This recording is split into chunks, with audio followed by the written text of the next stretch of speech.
இந்தியாவை காப்பாற்ற கடைசி நம்பிக்கை காக்ரோச் ஜனதா பார்ட்டின்னு சிஜேபி உடைய சோசியல் மீடியா அக்கௌண்ட்டை நிறைய இளைஞர்கள் ஃபாலோ பண்ண ஸ்டார்ட் பண்ணிட்டாங்க.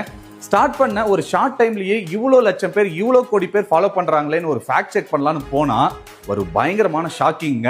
அவங்களுடைய ஃபாலோவர்ஸ் எல்லாம் யார் தெரியுங்களா? பாகிஸ்தான்காரங்க, பங்களாதேஷ்காரங்க, அமெரிக்காக்காரங்க. நான் சும்மா எல்லாம் சொல்லலைங்க. நீங்களே இன்ஸ்டாகிராம்ல காக்ரோச் ஜனதா பார்ட்டின்னு போங்க.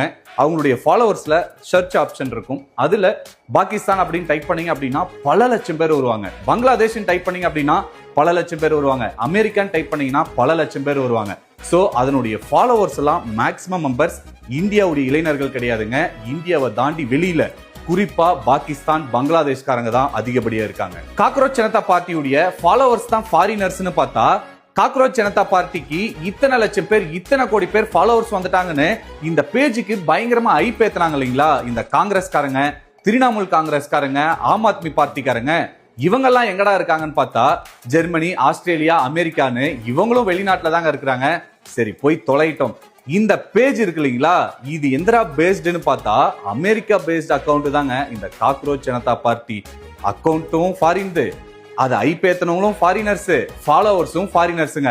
இந்தியாவுடைய இளைஞர்கள்லாம் பார்த்தா முட்டாள் மாதிரி தெரியுதா உங்களுக்கு? விழித்துக் கொள்ளுங்கள் இந்தியாவின் இளைஞர்களே, குறிப்பா ஜென்சிஸ்.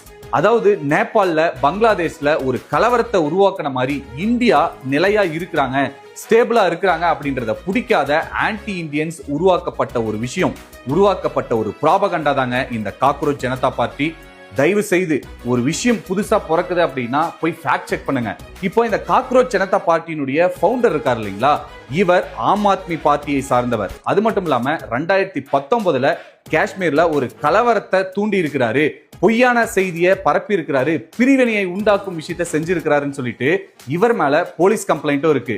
இதெல்லாம் தெரிஞ்சுக்காம இது வந்து ஒரு மீன் பேஜ், இந்தியாவை காப்பாத்துற பேஜ்னு நம்பி ஏமாந்துராதீங்க ஜென்சி இளைஞர்களே. 2029 தேர்தலுக்கு கேம்பெயின் மெட்டீரியலா இளைஞர்களை பயன்படுத்த திட்டமிட்டு செயல்படுத்தப்பட்ட ஒரு பொலிட்டிக்கல் ஆபரேஷன் தான் சிஜேபி. இந்த இன்ஃபர்மேஷனை உங்களுக்கு தெரிஞ்ச எல்லா இளைஞர்களுக்கும் ஷேர் பண்ணுங்க. எல்லாரும் விழிப்புடன் இருங்க.